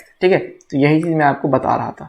तो इस तरीके से यहाँ से भी आपको जो मिलेगा वह 1/x, पॉजिटिव का 1/x मिल जाएगा। इसको थोड़ा सा और पास में लिख लेंगे तो यहाँ से आपको मिल रहा है कितना 1/-x एंड -1 बराबर 1/x। ठीक है, दोनों को सम्मिलित करने पर यहां आप लिख सकते हैं दोनों को सम्मिलित, ठीक है, दोनों को सम्मिलित करने पर दोनों को सम्मिलित करने पर आपको क्या मिल जाएगा यहां से कि d/dx log। अब देखो यहां पर समझने वाली बात है, सम्मिलित करने का मतलब यहां पर x लिया और यहां पर -x लिया, x लिया और -x लिया, उस स्थिति में भी आपको 1/x ही मिला, यानी log mod of x, log d/dx log mod of x बराबर 1/x। अब अगर इस चीज का आप पक्षांतर कर देते हो तो log mod of x बराबर इंटीग्रेशन ऑफ 1/x dx। तो बेसिकली यहां से आप लिख रहे हैं कि इंटीग्रेशन ऑफ 1/x dx बराबर log mod ऑफ x कर रहे हैं। या फिर आप इस चीज को ऐसे भी ले सकते हैं कि mod की जरूरत होती नहीं है, क्योंकि log में क्या होता है, log के साथ कोई भी निगेटिव वैल्यू नहीं आती, मतलब log -2 ये आपका नहीं होता है, log 2 का मान तो होता है लेकिन log -2 का मान नहीं होता है। तो इस तरीके से आपने दिखा दिया। और यहां पर आप लिख सकते हैं कि 1/x का प्रति अवकलज 1/x का प्रति अवकलज log x है। ठीक है, तो भाई उदाहरण नंबर 1 में जो निरीक्षण विधि आपको कह रहा था सवाल, तो वो निरीक्षण विधि इस तरीके आप लगा रहे हैं। ठीक है, तो मेरे हिसाब से अगर निरीक्षण विधि आती है तो आप इस तरीके से सोच पाएंगे, इसीलिए मैंने निरीक्षण विधि को बाद में आपके लिए रखा है। इसके अलावा अगर आपने चैनल को सब्सक्राइब नहीं किया तो चैनल को फटाफट सब्सक्राइब कर लेना, ये काम जरूरी है। इसके अलावा नोटिफिकेशन बेल को ऑल सेलेक्ट कर लीजिएगा ताकि कोई भी नोटिफिकेशन मिस ना हो। वीडियो अच्छा लग गया है, वीडियो को लाइक कर लेना फटाफट। एक्सरसाइज 7.1 की बात कर लेते हैं। ठीक है, और आपको कह रहा है कि निम्नलिखित फलनों के प्रति अवकलज समाकलन निरीक्षण प्रति अवकलज यानी समाकलन निरीक्षण विधि द्वारा ज्ञात कीजिए। तो यहाँ पर भी सेम वही बात मैं अप्लाई करने वाला हूँ कि जो निरीक्षण विधि है वो मैं एंड में बता दूंगा। जैसे मैंने एग्जाम्पल और कॉन्सेप्ट में कराया था, वहां पर भी मैंने कहा था आपसे कि निरीक्षण विधि आपको डायरेक्ट नहीं पूछी जाएगी और आपसे सिर्फ समाकलन करने के लिए कहा जाएगा। तो समाकलन आप बेसिकली जिस तरीके से करेंगे उसी तरीके से करते आ रहे हैं करेंगे। और निरीक्षण विधि का जो तरीका है वो मैं एंड में, ये सवाल जो दिए हैं 5 सवाल दिए हैं आपको निरीक्षण विधि से करने के लिए, तो इन सवालों को मैं एंड में, वीडियो के एंड में बता दूंगा। ठीक है, तो यहाँ पर आपको फॉर्मूला याद रखना है। पहली बात तो साइन एक्स के लिए, किसके लिए, साइन एक्स का फॉर्मूला आप याद रखिए। तो भाई साइन एक्स का फॉर्मूला होता है माइनस का कॉस एक्स प्लस सी। ठीक है, बार बार फॉर्मूला लिखेंगे, बार बार फॉर्मूला लिखने से चीजें याद रहेंगी, ये चीज मैंने कह रखी है। तो साइन 2x की बात कर लेते हैं, कैसे करेंगे देखिए, ये है साइन 2x dx। तो साइन 2x का पहली बात तो ये देखिए कि साइन का होता है कॉस और साइन 2x है तो हो जाएगा कॉस 2x। लेकिन मैंने आपसे कह रखा है कि x के साथ मल्टीप्लाई में जो कुछ भी होगा, x के साथ गुणे में जो कुछ भी होगा उसको आप बटे में ले जाएंगे। किस में ले जाएंगे, बटे में ले जाएंगे। यानी कि आप कर देंगे माइनस का कॉस 2x और x के साथ 2 है इंटू में तो बटे 2 और प्लस c, तो ये हो जाएगा भैया आंसर। ठीक है, इस तरीके से सोचना है। क्वेश्चन नंबर 2 की बात कर लीजिए। तो क्वेश्चन नंबर 2 आपको कह रहा है cos 3x। ठीक है, cos 3x। तो अब फॉर्मूले की बात कर ले सबसे पहले। तो integration of cos x dx कितना होता है, ये होता है sin x प्लस c। क्या होता है भाई, sin x plus c। Same यहां पर भी वही चीज कर रहे हैं आप कि cos 3x dx करना है। तो cos का होता है sin, cos 3x है तो हो जाएगा sin 3x और x के साथ किसका गुणा है, 3 का, तो 3 को ले लेंगे बटे में प्लस c। तो ये हो गया आंसर। ठीक है, इस तरीके से करेंगे। निरीक्षण विधि में एंड में बता दूंगा। अभी आपको जिस तरीके से समाकलन हल करने हैं वो देखिए। e की पावर 2x, e की पावर 2x। तो फॉर्मूला सबसे पहले सोचेंगे कि e की पावर x का समाकलन होता है e की पावर x प्लस c, यानी e की पावर x का समाकलन e की पावर x होता है। तो e की पावर 2x है, ठीक है, इंटीग्रेशन ऑफ e की पावर 2x एंड dx। तो e की पावर 2x का क्या, e की पावर x का e की पावर x, तो e की पावर 2x का e की पावर 2x हो जाएगा। लेकिन x के साथ किसका गुणा है, 2 का, तो 2 का गुणा है तो बटे 2 और प्लस c, ये हो गया आंसर। इस तरीके से। ठीक है, तीसरे के बाद चौथा क्वेश्चन देखिए।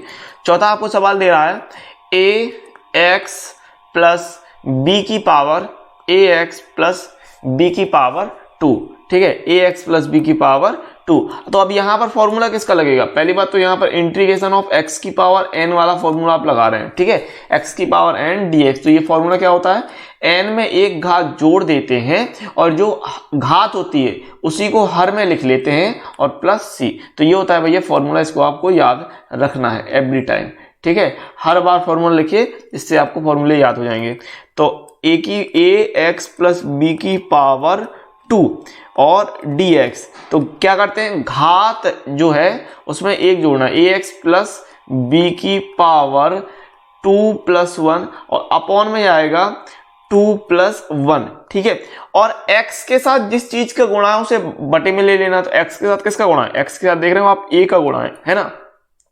तो x के साथ a का गुणा है तो बटे में इंटू में a और हो जाएगा प्लस c। तो इतना आ जाएगा आंसर, क्या हो जाएगा, ax प्लस b की पावर 3 अपॉन में 3a प्लस c।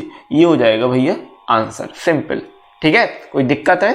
फिर से मेरी बात सुन लेना, समझ लेना क्या करना है। पहले घात की बात हो रही थी तो घात 2 थी, तो घात 2 थी तो क्या करते हैं कि 2 में 1 जोड़ देंगे तो 3 हो जाएगी घात, और घात 3 हो जाएगी, उस चीज को हर में भी लेना है फॉर्मूला के हिसाब से। तो 2 प्लस 1 घात में आया और 2 प्लस 1 आपका हर में आ गया।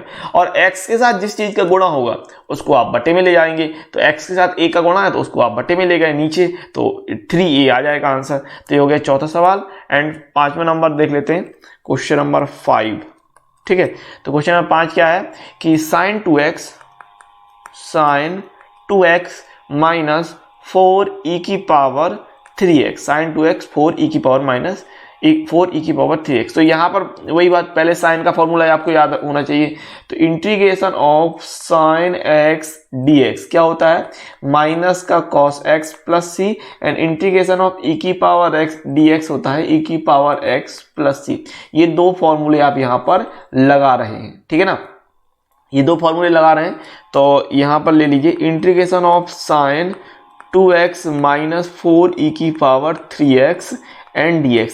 अच्छा, अब यहाँ पर रही बात, आप क्या कर सकते हैं, इसको या तो अलग अलग कर लीजिए या डायरेक्ट कर लेंगे। देखिए अलग अलग करने का मतलब मेरा कहना है कि आप इसको ऐसे लिख रहे हैं, साइन 2x dx माइनस का 4 बाहर आ जाएगा, इंटीग्रेशन ऑफ e की पावर 3x एंड dx। या फिर आप इस लाइन को ना लिख के भी आप डायरेक्ट कर सकते हैं, भाई साइन 2x का हो जाएगा माइनस का cos 2x होता है, साइन का cos होता है माइनस cos, तो हो जाएगा माइनस cos 2x, और x के साथ है 2 का गुणा तो ले लेंगे हम बटे 2, देन माइनस का 4 e की पावर 3x का e की पावर 3x अपॉन में आएगा 3 एंड प्लस का हो जाएगा c।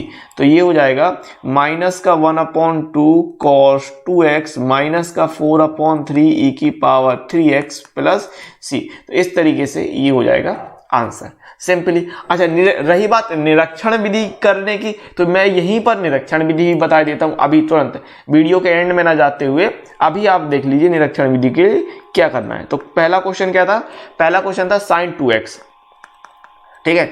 अब निरीक्षण विधि के लिए मैंने आपसे कह रखा है कि आप ये सोचिए कि आपको पहले से सोच के रखना है कि साइन 2x है तो इसका समाकलन क्या हो सकता है। तो इसका समाकलन जैसे आपने देखा क्या हो रहा था, cos 2x अपॉन 2 हो रहा था, क्या हो रहा था, cos 2x अपॉन 2। तो इस cos 2x का आप अवकलन कर दीजिए, ठीक है।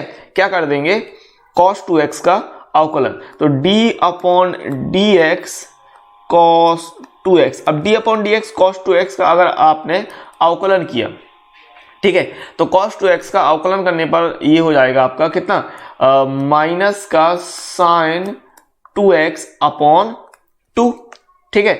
अब यहां पर आप इसको ऐसे लिख लेंगे कि d अपॉन dx का पक्षांतर करेंगे, इसको ऐसे समझिए, d अपॉन dx का पक्षांतर करेंगे तो उस तरफ d अपॉन dx जाएगा तो क्या हो जाएगा, ये हो जाएगा इंटीग्रेशन, तो ये हो जाएगा cos 2x बराबर, अच्छा अवकलन करने पर गुणा आता है, बटे कर दिया, तो यहां पर निकलेगा माइनस का 2 साइन 2x, ठीक है। अवकलन करने पर यही निकलेगा कि नहीं निकलेगा, बिल्कुल, cos का होता है माइनस, साइन अवकलन, ध्यान रखिएगा, ठीक है। और इसका पक्षांतर कर रहे हैं तो d अपॉन dx का integration of minus 2 sine 2x and dx कर रहे हैं, ठीक है। अच्छा, माइनस 2 को बाहर निकाल लेंगे, cos 2x बराबर माइनस 2 को आप बाहर निकालें, integration sine 2x and dx, minus 2 का भाग दे दीजिए तो ये हो जाएगा माइनस का 1/2 cos 2x बराबर integration of sine 2x dx and यहाँ से आपने कर दिया कि integration of sine 2x dx बराबर माइनस का 1/2 cos 2x। ठीक है, तो ये कहलाएगी भाई निरीक्षण विधि। निरीक्षण विधि आपका ये है कि जो आप अवकलन वाला मेथड था उसका उल्टा कर रहे हो, ठीक है, उस चीज को आप रिवर्स करके कर रहे हो, तो ये हो गई निरीक्षण विधि के तौर पे। इस तरीके से देखेंगे निरीक्षण विधि। क्वेश्चन नंबर 2 देख लीजिए निरीक्षण विधि के हिसाब से। तो क्वेश्चन नंबर 2 आपका था cos 3x। तो सबसे पहले क्या सोचना है आपको कि इसका समाकलन क्या होगा। इसका समाकलन हो जाएगा sin 3x अपॉन 3। तो किसको पकड़ेंगे भाई, sin 3x का आप अवकलन कर लीजिए। sin 3x का क्या कर लेंगे, अवकलन। तो d upon dx sin 3x कितना निकल के आएगा, sin 3x का 3 cos 3x निकल के आएगा। एंड d अपॉन dx का पक्षांतर करेंगे तो यहाँ हो रहा है sin 3x। जब आपने d अपॉन dx का पक्षांतर किया तो ये हो गया समाकलन 3 cos 3x इंटू का dx। ठीक है, और 3 बाहर निकाल लेंगे तो sin 3x बराबर 3 को बाहर निकाला cos 3x एंड dx। 3 का भाग कर देंगे तो ये हो जाएगा 1/3 sin 3x 1/3 sin 3x बराबर integration of cos 3x dx। ठीक है, तो यहाँ से cos 3x और dx इसका समाकलन करके आपको कितना मिल जाएगा 1/3 sin 3x। तो ये चाहिए था, तो ये हो गया भाई आंसर। ठीक है, तो निरीक्षण विधि के लिए इस हिसाब से करना था। क्वेश्चन नंबर 3 देख लीजिए। निरीक्षण विधि से क्वेश्चन नंबर 3 देखेंगे तो e की पावर 2x। तो सबसे पहले आपको क्या सोचना है कि e की पावर 2x का जो समाकलन होता है वो होता है e की पावर 2x अपॉन 2। तो किसको पकड़ेंगे, e की पावर 2x को पकड़ लेंगे, इसका आप अवकलन कर दीजिए। तो e की पावर 2x का अवकलन करेंगे तो हमें निकल के आएगा 2e की power 2x। Then d upon dx का पक्षांतर करेंगे तो e की पावर 2x बराबर समाकलन 2e की पावर 2x हो जाएगा। 2 को बाहर निकाल लीजिए, e की पावर 2x बराबर 2 बाहर निकलेगा एंड e की पावर 2x, ठीक है, इंटू dx और ले लीजिए, इंटू में dx 2 का भाग दे देंगे तो ये हो जाएगा 1/2 e की पावर 2x बराबर इंटीग्रेशन ऑफ e की पावर 2x एंड dx। तो जो अपन को चाहिए था कि इंटीग्रेशन ऑफ e की पावर 2x एंड dx बराबर ये हो गया 1/2 e की पावर 2x। ठीक है, तो ये हो गया आंसर इस तरीके से। ठीक है, तो ये कौन सा हो गया question number 3। Then question number 4 की बात कर लो निरीक्षण विधि से। क्वेश्चन नंबर 4 था आपके पास ax प्लस b की पावर 2। इसका आपने समाकलन किया था, तो भाई इसका आपने जब समाकलन किया था तो कितना निकल के आ रहा था, ax प्लस b की पावर 3 अपॉन 3a, ये निकल के आ रहा था समाकलन। तो किसको पकड़ लोगे, ये आप पकड़ लोगे ax प्लस b की पावर 3, इसको पकड़ लीजिए। ठीक है, ax प्लस b की पावर 3 का अवकलन करेंगे तो ax प्लस b की पावर 3 का आप अगर अवकलन करके देखते हैं तो क्या निकल के आएगा, घात आगे आ जाएगी, ax प्लस b की पावर हो जाएगा 2, घात में 1 की कमी, और ax प्लस b का करेंगे तो कितना निकलेगा, a प्लस 0 निकल के आएगा। ठीक है, तो यहां पर कर रहे हैं d upon dx ax plus b की पावर 3 बराबर 3a and ax plus b का स्क्वायर। अब d अपॉन dx का पक्षांतर करेंगे तो ax प्लस b की पावर 3 और समाकलन 3a ax प्लस b का स्क्वायर एंड dx। अब यहाँ पर 3a को आप बाहर निकाल लेंगे, ax प्लस b की पावर 3 बराबर 3a को आपने बाहर निकाला एंड ax प्लस b का स्क्वायर एंड dx। अब 3a का भाग दे दीजिए तो यहाँ से आपको मिल जाएगा समाकलन ax प्लस b का स्क्वायर एंड dx। 3a का भाग देने पर 1/3a and ax plus b की पावर 3। तो ये अपन को चाहिए था, तो ये हो गया भाई आंसर निरीक्षण विधि से। ठीक है, अब ये क्वेश्चन नंबर 4 हो गया। क्वेश्चन नंबर 5 देख लीजिए फटाफट। क्वेश्चन नंबर 5 की बात कर ले तो क्वेश्चन नंबर 5 आपको दिया था sin 2x। ठीक है, sin 2x माइनस 4e की पावर 3x। ओके, तो अब इसका आपको जो समाकलन मिल रहा था वो ध्यान दीजिए कितना मिल रहा था, sin 2x का हो रहा था माइनस का cos 2x अपॉन का 2 माइनस इसका हो रहा था 4e की पावर 3x अपॉन 3। तो किसको पकड़ लेंगे आप, ये सिस्टम ले लीजिए, cos 2x एंड 4e की पावर 3x। ठीक है, ये पूरा सिस्टम ले लेते हैं। तो यहाँ पर आपने ले लिया minus cos 2x and minus का 4e की पावर माइनस का 4। इसको क्या करें, अलग अलग सिस्टम से कीजिए।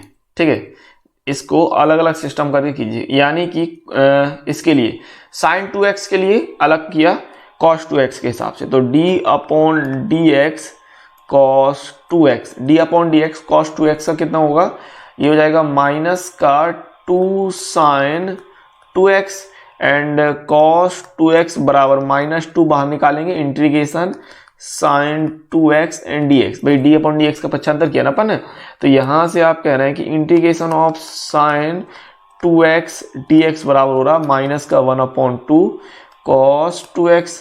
ठीक है, ये ले लिया, ये हो गया फर्स्ट पार्ट। एंड फिर ले लीजिए e की पावर 3x का, तो e की पावर 3x का अगर आपने अवकलन किया तो क्या मिलेगा, 3e की power 3x and d upon dx का पक्षांतर करेंगे तो e की पावर 3x, 3 बाहर आ जाएगा, समाकलन e की पावर 3x इंटू का dx। तो यहाँ से आपका सिस्टम क्या बन जाएगा, समाकलन e की पावर 3x इंटू dx बराबर 1 अपॉन 3 e की पावर 3x। ठीक है, तो अब यहाँ से आप निकाल देंगे कि इस चीज़ का आप निरीक्षण विधि से समाकलन कर रहे थे, integration of sin 2x minus 4e की पावर 3x एंड dx। तो ये कितना निकलेगा भाई, sin 2x का आपने निकाला, अगर आप मैं बात करूँ sin 2x का निकाला माइनस का 1 अपॉन 2 cos 2x। ठीक है, माइनस का 1 upon 2 cos 2x and minus और ये 4 e की पावर 3x का, e की पावर 3x का निकाला है 1 अपॉन 3 e की पावर 3x, तो ये माइनस का 4 रहेगा एंड ये आ जाएगा 1 अपॉन 3 e की पावर 3x। इस तरीके से ले लेंगे तो ये कितना हो जाएगा, माइनस का 1 अपॉन 2 cos 2x माइनस का 4 अपॉन 3 e की पावर 3x। तो ये हो गया भाई निरीक्षण विधि द्वारा आंसर। ठीक है, तो मैंने आपको निरीक्षण विधि भी बता दी, और निरीक्षण विधि जैसे मैंने आपसे कहा कि निरीक्षण विधि के आने के चांसेस कम रहेंगे, लेकिन फिर भी मैंने आपको निरीक्षण विधि बता दिया कि इस तरीके से आप सोचने वाले हो निरीक्षण विधि के अंतर्गत। दूसरी बात, फॉर्मूले अच्छी तरीके से याद रखिएगा, और इसके अलावा बेसिकली आप जो मैंने शुरुआत में बताया है कि आपको समाकलन करना है तो किस तरीके से करना है, ये बात ध्यान रखिएगा। ठीक है, आगे बात करते हैं। ठीक है, क्वेश्चन नंबर 6 देखते हैं। ये आपको कह रहा है इस प्रकार से कि इंटीग्रेशन ऑफ 4e की power 3x plus 1 into dx। तो ये आपको करना है, देख लेते हैं। सिंपल सवाल है, देखो 4 तो सबसे पहले बाहर आ जाएगा, e की पावर 3x का e की पावर 3x अपॉन 3 होगा। जैसे आपको पता है कि x के साथ किसी भी चीज का अगर गुणा है तो उसे बटे में ले लेंगे। 1 का हो जाएगा आपका x और प्लस c, तो यहां से आंसर कितना हो गया, 4/3 e की power 3x plus x plus c। ये हो गया भाई आंसर। क्लियर बात है, ठीक है। तो सिंपल सवाल रहेंगे शुरुआत में, तो आपके इसी तरीके से कोई दिक्कत नहीं होनी चाहिए। क्वेश्चन नंबर 7 की बात करते हैं। क्वेश्चन नंबर 7 आपको दिया है integration of X square and 1 minus 1 upon x square dx। अब यहां पर आप सिंपली एक्स स्क्वायर का अंदर गुणा करा दोगे। ठीक है, तो integration of X square multiply 1 minus x square into 1 upon x square and dx। तो यहाँ पर एक्स स्क्वायर से आप एक्स स्क्वायर कैंसिल आउट कर रहे हैं, और एक्स स्क्वायर का गुणा 1 में करेंगे तो क्या मिलेगा, एक्स स्क्वायर माइनस का 1 इंटू का dx। आप सिंपली कर दो, क्या होता है, अगर x की पावर 2 की बात करूं तो ये होता है आपका x की पावर 3, क्योंकि 1 जुड़ जाता है तो x की power 3 upon 3 minus X plus C. ठीक है ना, एक्स स्क्वायर क्या होगा, घात में 1 जोड़ेंगे तो 2 और 1 जोड़ेंगे, 2 में 1 जोड़ेंगे तो कितना हो जाएगा 3, और जो घात रहेगी उसी को नीचे ले लेना, यानी 3 घात थी तो 3 हर में आ जाएगा, और 1 का होता है x, तो माइनस एक्स प्लस सी, ये आ गया। ठीक है, 7वें के बाद 8वां देखिए, क्वेश्चन नंबर 8। तो क्वेश्चन नंबर 8 है आपका ax square plus bx plus c, इसका आप इंटीग्रेशन कर रहे हैं। ठीक है, तो सीधा सीधा हो जाएगा, a बाहर एक्स स्क्वायर का होगा x की पावर 3 अपॉन 3 प्लस b बाहर x का हो जाएगा आपका x square upon 2 and c के साथ इंटू में 1 है ना, तो ये हो जाएगा cx। अच्छा c पहले ले चुके हैं तो आप एक नया अचर पद d ले लीजिए। तो इस प्रकार से आपने बना दिया कि a/3x³ plus b/2x² plus cx plus d। तो ये हो गया भाई आंसर। ठीक है, इस तरीके से था। 8वें के बाद 9वां क्वेश्चन नंबर 9 आपको कह रहा है integration of 2x² plus e⁻x into dx। तो यहां से निकल के आ जाएगा कितना, 2x² हो जाएगा x⁻3/3 e⁻x का e⁻x प्लस c। तो यहां से भी फाइनल आंसर कितना कह सकते हैं हम, 2/3 x⁻3 plus e⁻x plus c। तो ये हो जाएगा भाई फाइनल आंसर। 9वें के बाद 10वां सवाल देखिए। क्वेश्चन नंबर 10 आपको दिया है integration of root of x minus 1/√x का होल स्क्वायर इंटू dx। ठीक है, तो यहाँ a माइनस बी का होल स्क्वायर खोल दीजिए, यानी √x का स्क्वायर प्लस 1/√x का square minus 2 into √x into 1/√x and ये हो जाएगा समाकलन एंड ये dx। ठीक है, तो ये यहां से कितना हो जाएगा, √x का आएगा x प्लस 1/√x का 1/x माइनस यहाँ पर आप √x से √x काट रहे हैं तो बच गया ये माइनस का 2 एंड इंटीग्रेशन एंड ये dx। ठीक है, तो x का होता है x²/2 1/x का log x माइनस 2 का हो जाएगा 2x प्लस c। तो इस चीज को आप ऐसे लिख लीजिए 1/2x² माइनस का 2x plus log x plus c। तो ये हो गया भाई आंसर। ठीक है, आगे बात करते हैं क्वेश्चन नंबर 11। ठीक है, क्वेश्चन नंबर 11 क्या कह रहा है आपको, तो क्वेश्चन नंबर 11 दिया है integration of x³ plus 5x² minus का 4/x² इंटू में dx। x² का भाग दे देंगे। याद रखिएगा कि जो अगर अंश की घात जो है, अंश की घात हर की घात के बराबर या हर की घात से बड़ी है तो हम जो है हर का भाग दे देंगे। ठीक है, क्या बोला मैंने, अगर अंश की घात हर से बड़ी या बराबर है तो हम हर का अंश में भाग दे देंगे, सिंपल। ठीक है, ये बात ध्यान रखिएगा। तो यहाँ पर आप क्या करें, x² का भाग देंगे तो x की घात 3/x² plus 5x² minus 4/x² and dx। तो यहाँ से मिल जाएगा integration of x plus 5 minus 4 x⁻² into में dx। तो ये हो रहा भाई x²/2 plus 5x minus 4 x⁻² का है तो ये हो जाएगा x⁻1/-1 प्लस c। क्योंकि x⁻² है घात में 1 जोड़ते हैं तो -2 में 1 जोड़िए तो -1 आएगा और जो घात लेना उसी को हर में लेना है तो -1 नीचे आ जाएगा, सिंपल। तो यहाँ से कितना निकल के आएगा, इसको कर सकते हैं 1/2x² plus 5x minus plus 4/x plus c। तो ये हो जाएगा भाई आंसर। ठीक है ना। क्वेश्चन नंबर 11 के बाद क्वेश्चन नंबर 12 देखिए। क्वेश्चन नंबर आपको 12 क्या कह रहा है, ये क्वेश्चन नंबर 12 दिए integration of x³ plus 3x plus 4/√x into का dx। अब √x का हम भाग दे देंगे तो ये समाकलन x की घात 3/√x plus 3x/√x plus 4/√x and dx। ठीक है, अच्छा √x का मतलब है x की पावर 1/2। तो 3 में 1/2 अगर आपने घटाया तो कितना बच जाएगा, ये 5/2 बच जाएगा, यानी x की पावर यहाँ गई 5/2 प्लस यहाँ पर 3 इंटू में x की पावर 1/2, x की पावर यहाँ पर 1 है और 1 में 1/2 घटाएंगे तो x की पावर बचेगा आपका 1/2 प्लस 4 यहाँ आ जाएगा x की पावर माइनस का 1/2 एंड इंटीग्रेशन एंड ये dx ले रहे हैं। ठीक है, अच्छा घात में 1 जोड़ना है आपको, x की पावर 5/2 है तो 7/2 एंड बटे में 7/2 जाएगा प्लस का 3 x की पावर 1/2 में जोड़ रहे हैं 1 तो x की पावर कितना हो जाएगा 3/2 अपॉन में 3/2 एंड प्लस का 4 इंटू एक्स की पावर माइनस 1/2 में 1 जोड़ रहे हैं तो कितना बचेगा, अब माइनस 1/2 में 1 जोड़ने पर 1/2 बचेगा नहीं, एक्स की पावर 1/2 अपॉन में 1/2 प्लस सी, तो ये यहां से हो रहा है 2/7 एक्स की पावर 7/2 प्लस, अच्छा यहां पर क्या है, ये 2 ऊपर जाएगा तो 3 इंटू 2/3 इंटू एक्स की पावर 3/2 प्लस सेम यहाँ पर 4 और 2 ऊपर जाएगा तो 2/1 और x की पावर 1/2 प्लस c, तो ये यहां से आप ले रहे हैं 2/7 x की पावर 7/2, 3 से 3 काटा तो 2 इंटू एक्स की पावर 3/2 एंड प्लस 4 दूनी 8 x की पावर 1/2 प्लस c,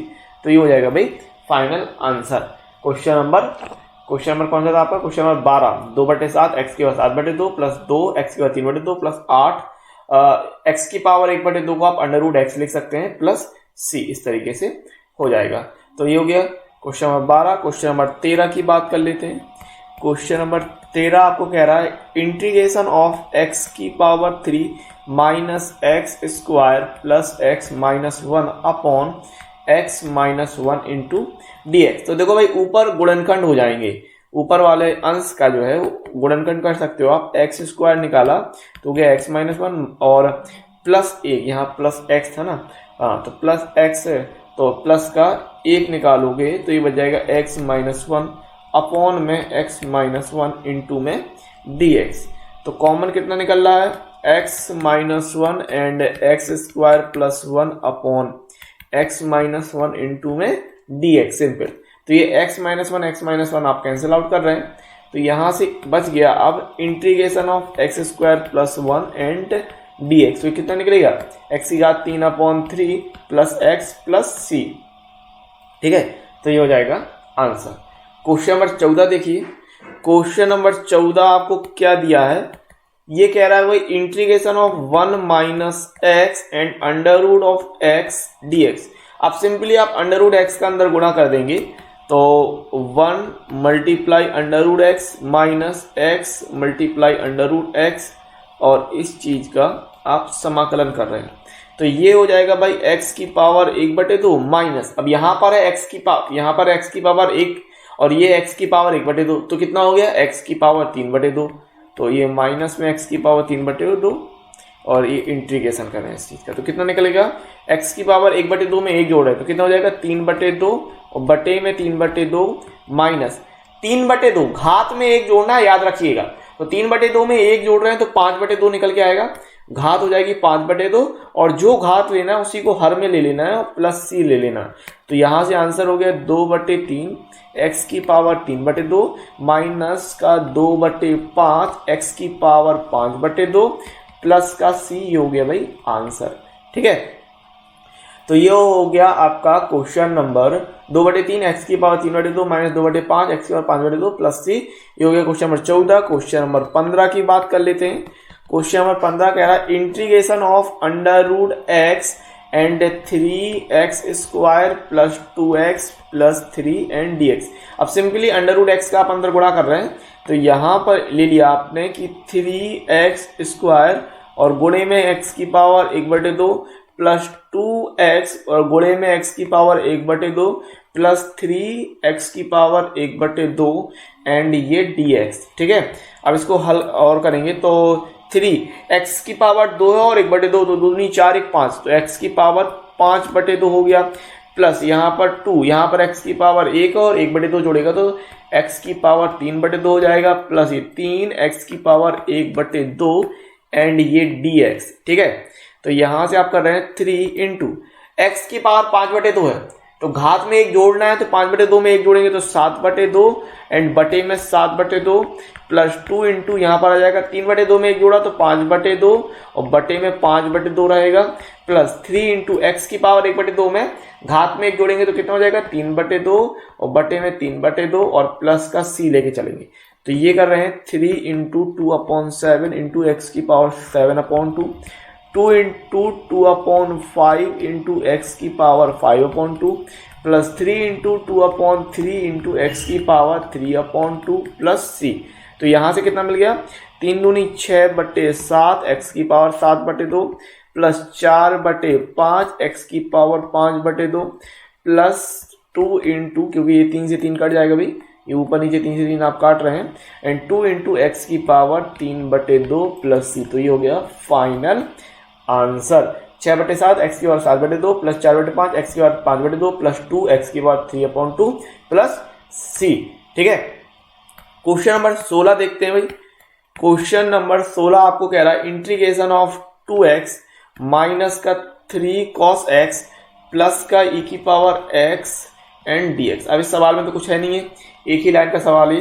देखो 2 है, x की घात 1 है, x की घात 1 है तो कितना हो जाएगा x² माइनस का 3 cos x का होता है sin x, e की पावर x का e की पावर x प्लस c। बस 2 से 2 आप काट देंगे तो आंसर आ जाएगा x² माइनस का 3 sin x प्लस e की पावर x प्लस c। तो ये हो गया आंसर। क्वेश्चन नंबर 16 के बाद क्वेश्चन नंबर 17। क्वेश्चन नंबर आपको 17 दे रहा है integration of 2x² minus 3 sin x plus 5√x and dx। ठीक है, तो यहां से आप ले रहे हैं बराबर 2x² है तो x की पावर 3/3 माइनस 3 sin x का होता है माइनस का cos x प्लस 5 x की पावर 1/2 का कितना होगा x की पावर 3/2 बटे 3/2 और प्लस c। तो यहां से ले रहे हैं आप 2/3 x की power 3 minus minus plus 3 cos x plus, और ये 5 इंटू 2/3 पलटेगा और x की पावर 3/2 ले रहे हैं प्लस c।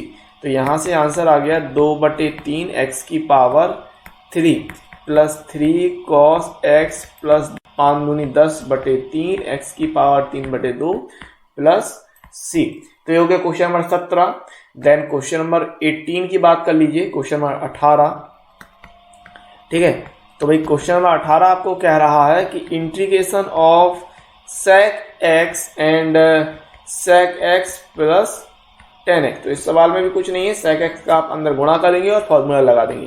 तो integration of sec² x plus sec x into का 10x एंड dx। अब आपको फॉर्मूले याद होने चाहिए कि sec² x का तो होता है 10x and sec x into 10x का होता है sec x। ठीक है, तो यहां से आप कर रहे हैं बराबर आंसर आ गया 10x plus sec x plus c। तो ये हो गया सीधा सीधा आंसर। क्वेश्चन नंबर 18 के बाद क्वेश्चन नंबर 19।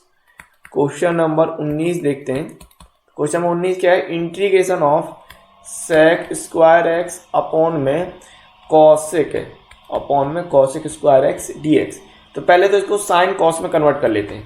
तो इंटीग्रेशन ये होता है 1/cos² x अपॉन में 1/sin² x एंड dx। अब इस चीज को आप पलटेंगे तो integration of 1/cos² x multiply sin² ऊपर जाएगा तो sin² x अपॉन 1 इंटू में dx। ठीक है, तो इंटीग्रेशन ऑफ ये हो गया भाई sin² x अपॉन में cos² x dx। तो sin अपॉन cos क्या होता है भाई, tan होता है, तो ये होता है tan² x इंटू dx। अब tan² x का फॉर्मूला नहीं होता है, लेकिन आपको यह याद होना चाहिए कि sec² x माइनस का tan² x बराबर 1 एंड tan² x हो जाता है sec² x माइनस 1। तो tan² x की स्थान पे हम रख देंगे sec² x माइनस 1। ओके, तो यहां आप रख रहे हैं sec² x माइनस 1 इंटू में dx। तो sec² x का अब होता है tan x 1 का हो जाएगा x, तो tan x minus 1 plus c। तो ये हो गया आंसर, 19 हो गया। देन क्वेश्चन नंबर 20 देखिए। क्वेश्चन नंबर 20 की अगर हम बात करें तो यह है integration of 2 minus 3 sin x upon cos² x and dx। बस कुछ नहीं कीजिए, cos² x का हम भाग दे देते हैं, तो ये हो गया 2/cos² x माइनस का 3 sin x। अब यहाँ cos² x को आप लिखिए cos x into cos x। ठीक है, इस तरीके से एंड dx। अब देखिए तो इंटीग्रेशन ये हो गया 2, cos ऊपर जाएगा तो हो जाएगा sec² x माइनस का 3 sin अपॉन cos आप ले रहे हैं tan x एंड cos ऊपर जाएगा तो sec x इंटू का tan x। ठीक है, एंड dx। अब ये सीधा सीधा फॉर्मूला होता है कि 2 sec स्क्वायर एक्स का फॉर्मूला होता है भाई 10x में minus 3 sec x into 10x का फॉर्मूला होता है sec x एंड प्लस का c। तो ये हो गया आंसर। ठीक है, कहीं कोई प्रॉब्लम आती है फिर से रिवर्स करके सुन लेना मेरी बात को जो मैं कह रहा हूं। सवाल बहुत ही ज्यादा सिंपल है, कोई भी ज्यादा दिक्कत नहीं होनी चाहिए। ठीक है, आगे बात करते हैं क्वेश्चन नंबर 21 और 22। तो प्रश्न 21 व 22 में, प्रश्न 21 व 22 में सही उत्तर का चयन कीजिए। सही उत्तर का चयन कीजिए, ये सवाल कह रहा है।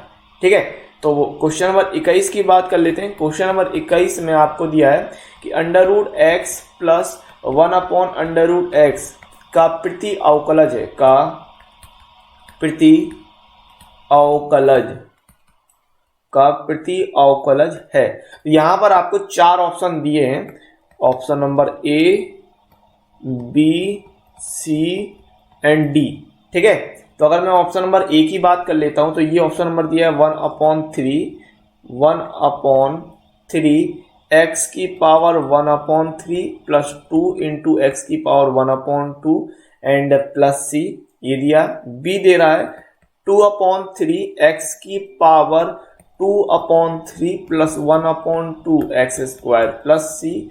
देन सी नंबर दिया है 2/3 एक्स की पावर 3/2 प्लस 2 एक्स की power 1/2 plus C. And D option कह रहा है कि 3/2 एक्स की पावर 3/2 प्लस 1/2 एक्स की पावर 1/2 प्लस सी, कुछ ये कह रहा।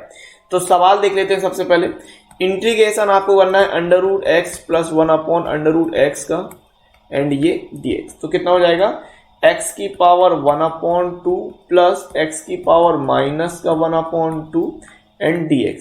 ठीक है, तो यहां से क्या हो जाएगा भाई, घात में एक जोड़ते हैं तो 1/2 में एक जोड़ेंगे तो कितना आएगा, 3/2 ऊपर एंड 3/2 नीचे प्लस यहां पर आएगा माइनस 1/2 में आप एक जोड़ेंगे तो x की पावर 1/2 ऊपर रहेगा घात में और नीचे भी 1/2 ले लेंगे। तो यहां से कितना निकल के आएगा, 2/3 x की पावर 3/2 प्लस और 2/1 पलटेगा तो कहलाएगा 2 x की पावर 1/2 प्लस सी। तो ये हो जाएगा भाई आंसर इस तरीके से। तो आप देख लीजिए कौन सा आपका विकल्प सही है। ऑप्शन नंबर सी देखिए, 2/3 x की पावर 3/2 प्लस 2 x की पावर 1/2 प्लस सी। तो कौन सा ऑप्शन सही हो जाएगा, विकल्प आपका सी सही। तो यहां पर आप लिख देंगे कि अतः विकल्प सी सही है। ठीक है, तो इस तरीके से हो गया question number 21। Then question number 22 पे आ जाइए। क्वेश्चन नंबर 22 की अगर हम बात करें तो क्वेश्चन नंबर 22 आपको दिया है, यदि d/dx fx बराबर 4x³ माइनस 3/x की पावर 4 जिसमें f2 बराबर 0 है तो fx है। आपको fx बताना है। 4 ऑप्शन आपके पास है, a, b, c and d। ठीक है, तो 4 ऑप्शन आपके पास है। पहला ऑप्शन कह रहा है x की पावर 4 प्लस 1/x की पावर 3 माइनस 129/8। देन दिया है x की पावर 3 प्लस 1/x की पावर 4 प्लस 129/8। देन कह रहा है x की पावर 4 प्लस 1/x की पावर 3 प्लस 129/8 एंड चौथा ऑप्शन है आपके पास कि x की पावर 3 प्लस 1/x की पावर 4 एंड माइनस का 129/8। ठीक है, तो इस तरीके के सवाल आपने एग्जाम्पल में भी लगाया था।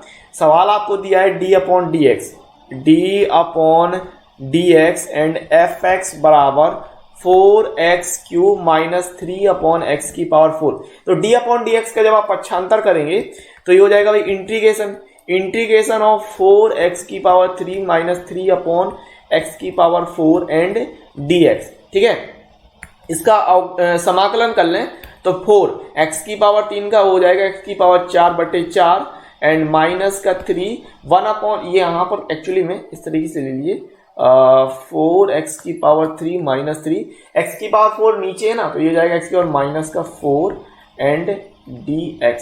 ठीक है, तो अब 3 x की पावर माइनस 4 कितना होगा, x की पावर माइनस 3 अपॉन में माइनस का 3 एंड प्लस का सी।